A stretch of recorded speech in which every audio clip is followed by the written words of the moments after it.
Good morning, good afternoon, good evening, depending on where you are in the world.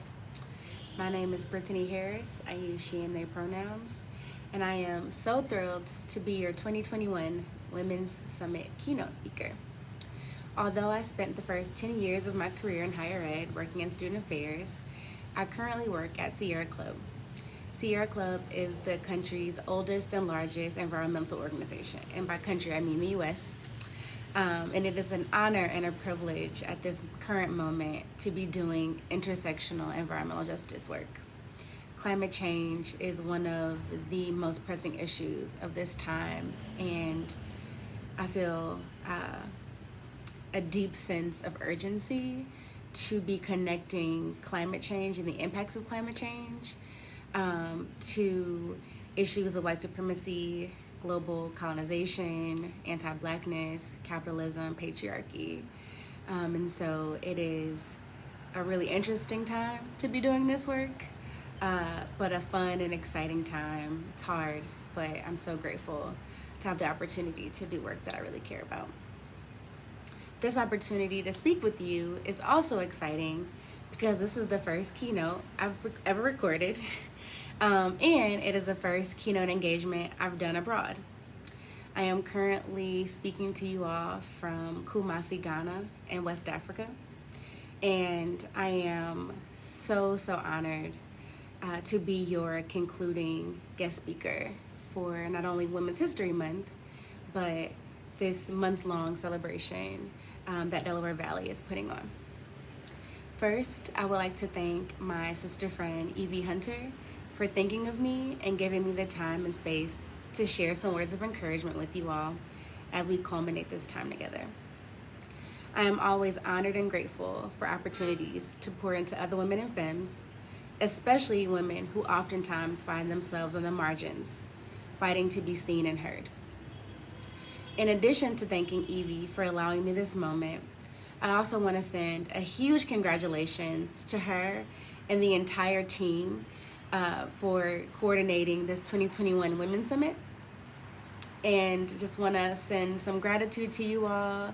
I hope that you all are resting or planning on getting rest. It is not easy to plan and implement a gathering, a program of this size, and especially not in a pandemic where everything is virtual. So I am holding you all in so much love, so much care, and so much gratitude for the time, energy, and effort that you put into making this month-long series, this summit, a reality. And I hope that you all really are going to rest after this is all over. To stay consistent with the ways I usually open and hold space, I also want to honor some of the amazing people in my life who continue to pour into me and invest in my success. So I want to thank my mom. Her name is Terry Harris Pruitt, for setting a supreme example of what it means to be Black Girl Magic. And from my grandparents, Henry and Doris Moden, who are now supporting and loving on me from the ancestral plane. Without their love, their sacrifice, their perseverance, their resilience, I would not be here being able to speak to you all today. And another thing I wanted to share with you all before we get into this time together is that I am a trainer at heart. I'm a facilitator, I'm an educator. And so there will be moments where I encourage you all to just take a pause and to reflect. And so at any point during this 30 to 45 minutes, if you want to pause this video to take notes, I encourage you all to get out a pen, get some paper, and really allow this to be a shared, a collective learning experience, even though this is pre-recorded and you all will be listening to this in a couple of days. I really hope that you can sit with this time and really think about your needs, your wants, especially as we think about the ways in which we should be trying to dismantle patriarchy for ourselves. So yeah, with that, let's get into it. So our time together today, I'm going to be sharing some of my reflections on what it means to manifest our dreams as an act of liberation. And some common definitions of liberation are an occasion when something or someone is released or made free, or used to refer to activities connected with removing the disadvantages experienced by particular groups within society. And while I get that, I'm definitely vibing with that definition. In addition to that definition, I believe that my liberation is truly linked to my ability to live my life the way I need to in order to be well, and so that my community has the same ability. Because I don't believe that my liberation is just for me. It's about collective liberation. And I'm not free if my people are not free, and vice versa. And so I really do think about liberation as connected to collective as a whole, and me being a piece of that. And as you reflect on the ideas that I just shared and the definition, I really encourage you all to think about your own definitions of liberation. It can be necessary and beautiful to think about your own definition of liberation as you start to think about how to manifest your own dreams and visions. And as I think about my own journey, as I think about my own dreams, as I think about the visions that I've had for myself, I'm smiling right now because I'm thinking about the fact that I am sitting here in Ghana, West Africa, with my partner, with my dog, and it still feels surreal that I was able to make this desire a reality. Like, wow, I really brought this dream to life. I have had a desire to live abroad for a long time. I've always felt connected to West Africa, being a Black woman, knowing that I am a descendant of West Africa. And it's a little emotional to think that, you know, I dreamed it, then I real lifed it. And so as you spend this time with me, I hope that you all are okay with me inviting my full self into this. And although I've taken some notes and written out some things that I want to share, I'm also actively in the moment engaging with these thoughts and these reflections as well. And sometimes what you're going to see is me in my feels, in my emotions, because of the ways in which I have been able to walk in my power, honor the gifts, the talents that my ancestors, that my family, my community has poured into me, to be in this moment in my life where things aren't easy, you know, but I'm really living the life that I want to be living, that honors my health, my wellness, my holistic health, and where I need to be right now to feel space to heal and to take care of myself and to do the things that I need to do. If you would have told me a year ago, especially because a year ago we were at the beginning of the pandemic, that this would be my life right now, that I would be sitting in a courtyard in Ghana recording a keynote to you all, I would have had a lot of questions, and I would have been pretty skeptical about what you were talking about because this still feels really surreal. But it feels really good to know that I can walk in my power and create the life that I want to be living. And I share this with you all because as women, we are often told that we have to sacrifice ourselves for everybody else, that our dreams come at an expense, that we can't have the life that we want because there are all these other things that we need to be thinking about. And I'm here to challenge that. I'm here to support you all in thinking about what it means for us to be burning down the patriarchy and saying, I have the power, the agency, the community to do the things I know I need to do for myself. And I am truly committed to manifesting that for myself. But instead of getting into the details of how I manifested the life that I'm living, I want to share some tools that I believe are needed to create your own lives by design. So this is not like a quick get rich quick or easy fix. These are just considerations for you all to be making as you think about the goals that you have for yourself, the life that you want to live for yourself, and the dreams that you have for yourself and what you might need in order to make those things happen. This is not a complete list. And while I'm happy to share some of the things that I've learned along the way, I also know that not everything's gonna work for everybody. And so I hope that you honor your agency, your own knowledge, your own brilliance, to take from this what you can, but to really lean into what you know you need to do for you to make those decisions that feel best and that feel right.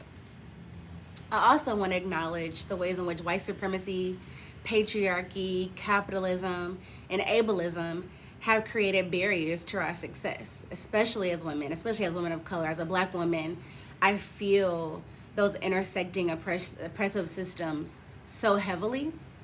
But on the other side of that, I know that liberation and dismantling those systems aren't just an end goal, but that everything that I'm doing every day is an act of resistance that is dismantling those systems for myself and for those around me. I feel so honored to be able to walk in my power in that way, to walk in my privilege in that way. And so I hope that we reclaim our time, that we take up space, that we demand what we deserve, and that we are unapologetic about taking care of ourselves and our communities now, because all of those things add up on that journey. I know that the theme of this year's summit is trailblazers, and while it feels weird to consider myself a trailblazer, I feel like I am still on the trail, blazing it, to be determined, but I know that I'm on a journey, and I'm so committed to sharing knowledge, sharing power, being empowering, so that we can, as a collective, as women, really rise up for each other, to do the lifting as we climb, so that we can get free together. I also know that every single time I ask for what I need without wavering or compromising myself, that is one more move I'm making to like do what I need to do for myself. And this year I have made a lot of asks and a lot of demands on behalf of myself. And when I bet on myself, every single time, like, I know that I trust myself to make it happen. And so I want you all to start thinking about how do we bet on ourselves? How do we pour into ourselves? How do we give ourselves the things that we need to be able to be courageous enough to manifest the life we deserve, to see our visions come to fruition, knowing that those acts are truly liberatory and are breaking down those systems that are meant to destroy us. I also want us to remember that this is a marathon, not a sprint. So we need to be resting, we need to be restoring. It can't be all fight all the time, all go all the time. But there is really a balance to this work of collective liberation. And while I'm a fighter and I care deeply about my community, I also know that I'm no good to anybody if I'm not good to myself. And so also want to be emphasizing radical self-love and radical self-care that enables us to do the community care and the collective liberation work that we need to be doing. So the first thing I want to emphasize during our time together is that in order to manifest a dream, you have to know what you want. And that is simple, right? That's not rocket science. But there's a difference between having like a fleeting thought about what you want and then actually writing down, verbalizing, and articulating what it is we want. And so however it is you do it, maybe you want to pause this video at this moment to reaffirm the dreams and the visions that you have, but it is so critical to being able to manifest is to have that clear picture, that deep clarity about what it is we want. Dreaming and setting goals is so beautiful. I am an ideator. I love to dream. I love to vision. And oftentimes in a world of capitalism and white supremacy, dream space, there's no room for it. And so I also encourage us to be dismantling those systems by moving into a dream space, moving into a space of vision and ideation, to sit with ourselves and to really ask ourselves those fun, deep, beautiful questions of what do we want? What do we need? And how do I make it happen? I love the feeling of excitement and anticipation when I have written out my goals or completed a vision board and I start to think about all the things I can do that'll help me get closer to my vision. I feel powerful in those moments, and I hope you feel your power as you dream and vision as well. For the women and femmes of color who might be listening, I also want to add that visioning and dreaming honors our ancestors and their belief and sacrifices that have enabled us to be together today. Every time I create a new vision for myself, I think about my grandmother. My grandmother was an extraordinary woman who cleaned houses for a living, who invested so much into me. And I am here because of her, and every accomplishment that I make is hers too.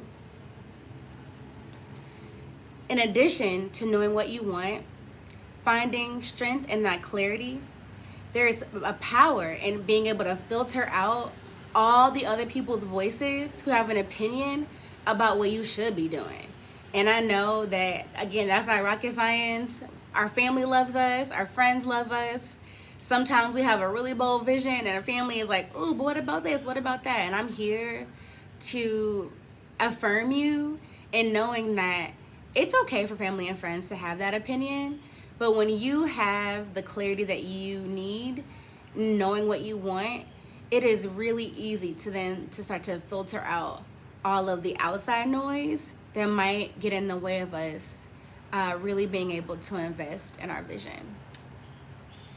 Do not let other people's fears stop you from actualizing your goals. I'm going to say that again. Do not let other people's fears stop you from actualizing your goals. I know that when I decided in the midst of a pandemic to pack up myself and my dog so that my family could be together, so I could be here with my partner, there was a lot of people that had hundreds of questions about why I shouldn't go. What about this? What about that? And if I would have listened to all those people, it was well-intentioned inquiry, well-intentioned concern. But if I would have let that get to me, I wouldn't be here right now in this beautiful weather, in this beautiful place, really centering my own needs.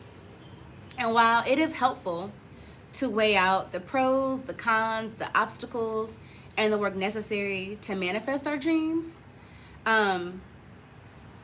being really clear about what that line is between this is my unapologetic, you don't have an opinion about this dream, is really important in being able to say to folks, I appreciate you for what you're sharing with me, and I still have goals that I need to meet. On the other side of that is having folks that are trusted, who you can bounce ideas off of, who you can get support from.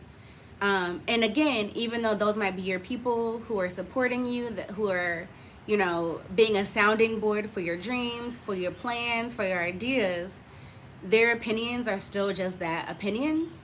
And I hope that you always feel your agency to be able to say thanks but no thanks. Boundaries are really powerful to have. And boundaries in our dreams are really powerful to have too. And again, you have the power to ultimately decide what steps you're going to take and what that vision is. Another really critical piece to manifesting dreams as an act of liberation is radical self-love. A commitment to self is what keeps you grounded and focused on those dreams. I know that all of the decisions that I've made haven't been for me, and it was those moments where I was making decisions for other people or considering too many other people that it didn't go well. And so I really hope that you all are affirmed in knowing that radical self-love means centering yourself and your story. And you don't have to center anybody else in your story. If you want to, hey, I'm not here to say do it or not do it, but I'm here to affirm that you are the main character in your story, and it's your life, your decisions, your dreams, your goals, your successes, your failures. And so to remember that you have to give yourself that radical love, that self-love, that self-care, that self-empathy, that can really help ground you as you are crafting that vision. A Black feminist scholar, Mother Audre Lorde, who is one of the most influential scholars and women of color, Black women in my life, stated that caring for myself is no self-indulgence. It is self-preservation, and that is an act of political warfare. We oftentimes forget that waking up Black, waking up women, waking up queer, waking up indigenous, waking up trans, waking up first generation, waking up low income, waking up Latinx or undocumented, waking up Muslim, especially in the US, are all acts of resistance. Our very presence on this earth is an act of resistance. And I hope that you all feel that. I hope that you all believe that.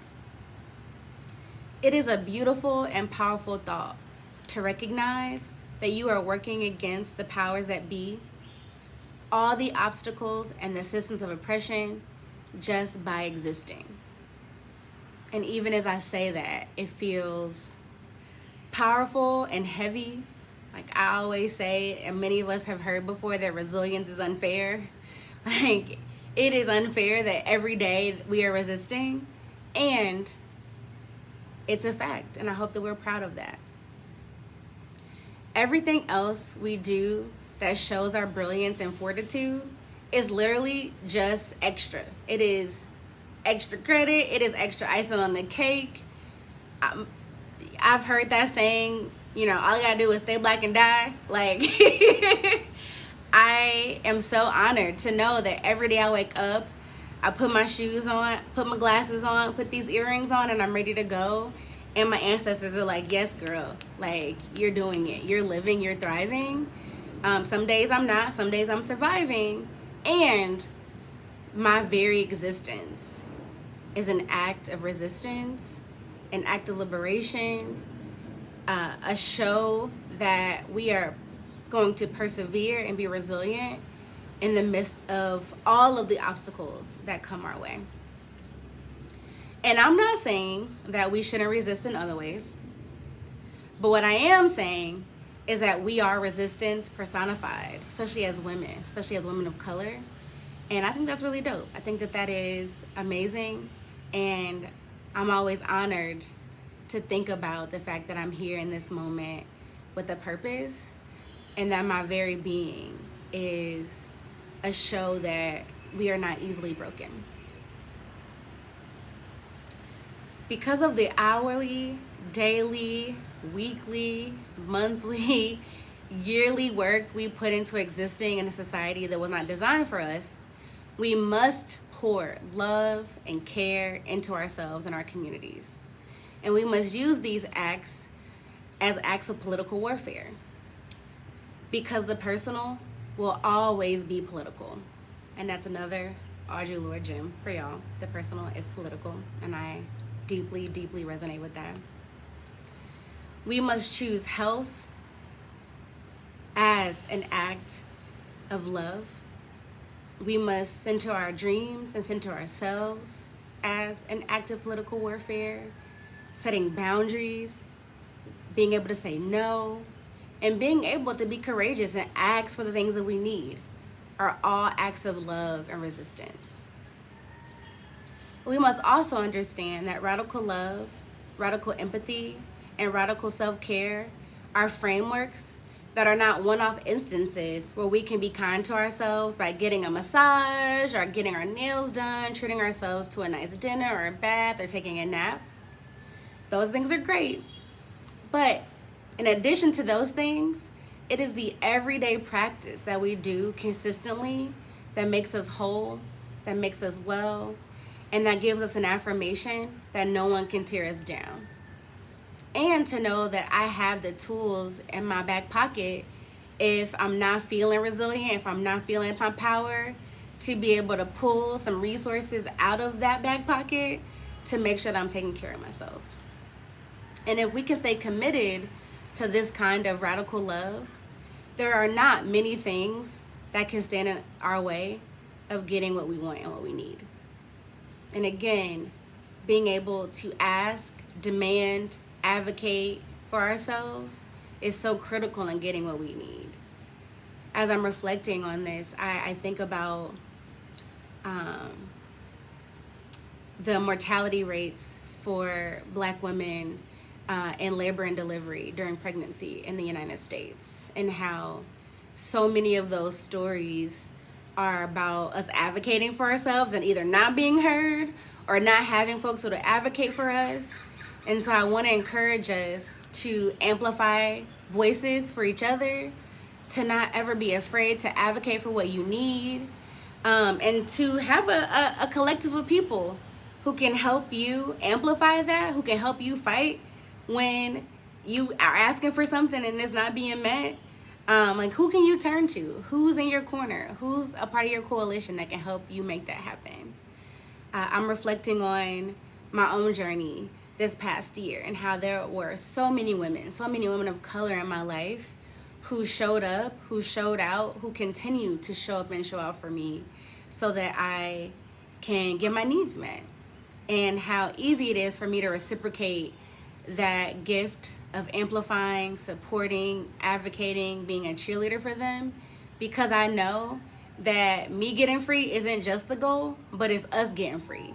And so how can I be an accomplice? How can I be someone that's gonna be there for my sister friends, for my community, so that we can all manifest our dreams?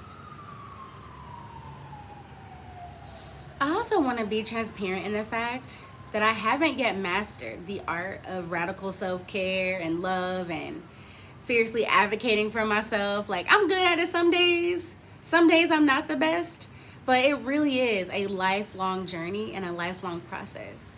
And as someone who considers themselves a lifelong learner, I welcome that journey. I am trying to be reflective when I don't get it right. I try to reflect when I do get it right and really learn those lessons so that I am consistently practicing ways to show up for myself, to show up for my community, and for all of those acts to be leading me toward the goals, and the vision that I have for myself. I'm also on my own journey to self-actualize the things that I want. As I'm sitting here, there are 10 other dreams that I have for myself that are waiting in the rafters to really be held and to be unpacked and to really strategize around. And so I also want us to think about how, as life shifts, this pandemic shifted all of our lives. And in that, our visions shifted, our goals shifted, our needs shifted, our wants shifted. And so how do we give ourselves grace in that, and how do we be flexible to that shift as well, is also something that I want us to consider as well.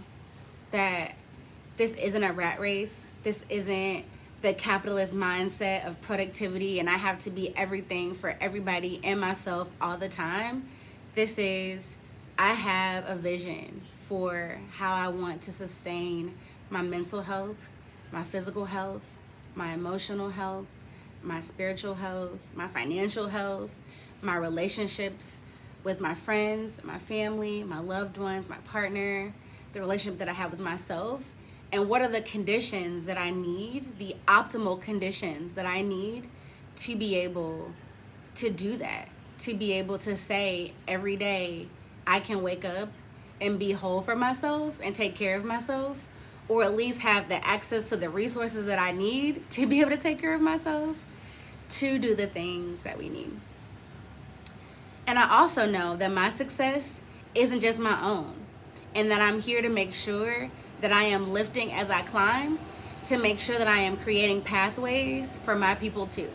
And again, like, I'm talking about manifesting dreams, self-dreams, and self-love, and radical empathy, and radical self-care, and that is deeply connected to community care and collective liberation. So I want us to also consider, as you're listening to this today, like, who is your community? What does collective liberation look like for that community? Have y'all talked about it? Do you have a sense of what it looks like if the folks that you were fighting for got free? So as we continue to navigate this pandemic, the continued state-sanctioned violence, anti-Black racism, anti-Asian racism, political strife, economic uncertainty, trans women are dying, indigenous women are being abducted. It is okay to sit in anger or rage and to give yourself grace and patience and openness to be in that place of rage or anger or grief or fatigue. I also encourage us to revel in the moments where we have joy and goodness too, and for us to not feel guilty when our visions and our dreams come to life and it excites us. We need those moments of joy to sustain us in this work. I also hope that you give yourselves the grace to be patient as you figure it out. Maybe as you're listening to this today, you don't know what you want out of life, and that is okay. I ask myself every day what I want to do when I'm an adult, when I grow up, and not every day does it change, but I give myself the openness and the spaciousness to shift what it is that I want for myself, what it is that I need. It's okay to say, you know what, yesterday I thought I wanted X, Y, and Z, and today I want ABC, and I'm going for it. Give yourself the freedom and the space to be able to decide and to choose. Also, to give yourself the grace to accept that we don't have all the answers, to trust the process of our growth and the opportunity to question systems that harm us. I know that in an effort to center ourselves, to manifest our dreams, especially I'm a Black woman, and I'm told that I'm being difficult or I'm being assertive or aggressive when I'm questioning systems that don't serve me, when I'm asking questions about structures and policies that don't actually allow me or people that I care about to live in our fullness and our wholeness. And so I want us to give ourselves some grace to question those things and the opportunity to question those things. We're not just here to take whatever we were given. As women, oftentimes, people should say, well, you should just be happy that you got that job. And it's like, well, I am happy that I got that job, and this is the pay that I deserve. This is the title that I deserve. And I'm not going to accept anything less than what I know that I deserve. We are also our own worst critics. And to make matters worse, we critique ourselves within a world that is seemingly taught to despise women. We know that patriarchy is real, misogyny is real, misogynoir is real. And I hope that we can love on ourselves. You know, part of manifesting our dreams, manifesting liberation, is silencing all the things that told us that we're not good enough. And so I hope that this is a reminder to you all that as we strive to manifest the lives that we want and that we deserve, a piece of that is being able to silence those critics that tell us that we're not deserving, that we're not good enough, that we should just be happy with what we have, and that's all that we're gonna get. Some days it all feels heavy, and the only thing I really have energy for is watching my favorite movies, the same movies that I've seen a million times, or scrolling Instagram. And then there are other days when I wake up and I have enough fire inside of me to shift people and structures around me so that I continue to walk in my purpose and my integrity. And I'm saying this as another reminder, another affirmation that you don't have to be all things every day, that the journey to liberation is fluid. There are peaks and there are valleys, there are highs and there are lows. There are days when all we need to do is sit on the couch with your favorite snack and your favorite drink, and that's it. And then there are other days when we'll be called to action. And so to listen to our bodies when our bodies tell us what it needs, and to know that whatever we need is going to be okay, and that what you have to give is what you have to give. The final thing that I'll offer is to deeply trust your process. You are where you are in life for many reasons. And although things have felt heavy and might continue to feel heavy for a while longer, especially as we continue to fight this pandemic and all of the things, especially in the US, that are happening socio-politically, there is an opportunity for light and hope in there as well. And I hope that as we all continue to grapple with the effects of the things that are happening within our communities, we are finding time to sit in laughter, in joy, in community, and love, so that we can restore ourselves, so that we have the energy that it will take to persist in this ongoing battle, this ongoing fight, this ongoing journey to really create the lives that we deserve.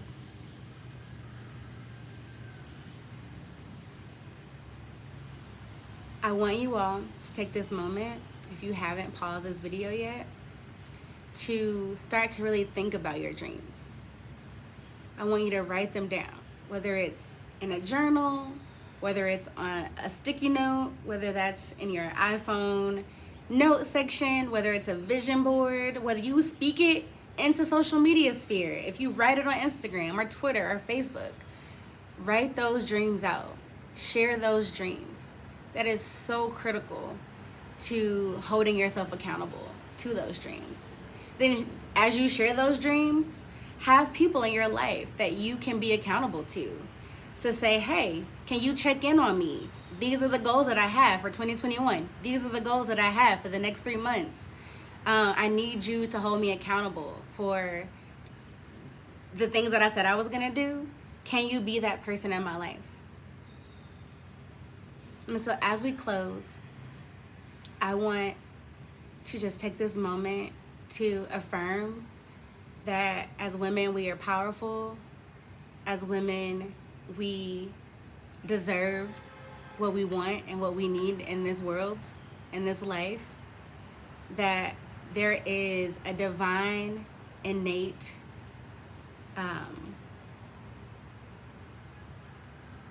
sense of purpose for us.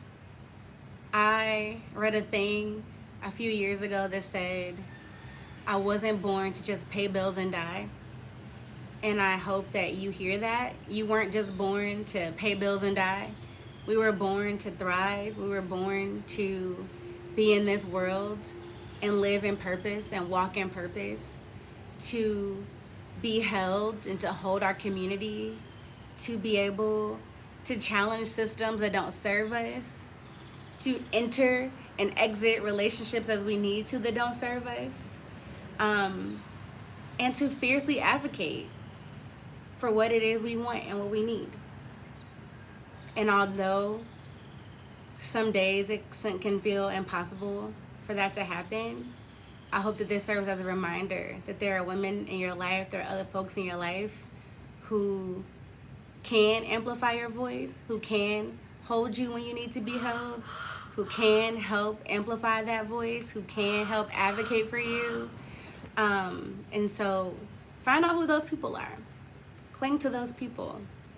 Cling to your community. Hold your gifts, your talents, your brilliance, your knowledge. Hold that. Be proud of that. And let that anchor you. Anchor to ancestors. Anchor to family. Anchor to the goals that you have for yourself that will really help you live a long and full life. I always say to my girlfriends, I just want to be 100 with y'all, and I'm prepared to do whatever it takes to make sure that I live to 100 so that we can be here. And so find out what it is that you want. What is it that makes you smile? What is it that makes you light up, that lights that fire inside of you? And when you find that thing, make sure that you are unrelenting in getting there. I am relentless when it comes to my goals. I am always going to fiercely advocate for myself, because as I advocate for myself, I am honoring the gifts, the sacrifice, the knowledge, the resilience that has been poured into me. I am breaking generational curses, and I am being an example, a model to my community for how we can stand up for ourselves and how we can be an accomplice to others. So with that, I'm going to close this time together. I so appreciate being in community with you all. I hope that this brief inspirational message inspires you to write down your dreams, to manifest your goals, to start to put the pieces in place to be able to lean into community. Like, who is it that's going to help you get there? I hope that you start to imagine that. And I look forward to sharing more of my journey with you all. And hopefully, when this pandemic is over and we're able to be in community, there will be another opportunity for us to gather together. And with that, I'm signing off. You all be well, stay safe, and I'm so honored to have been here with you all today. Thank you.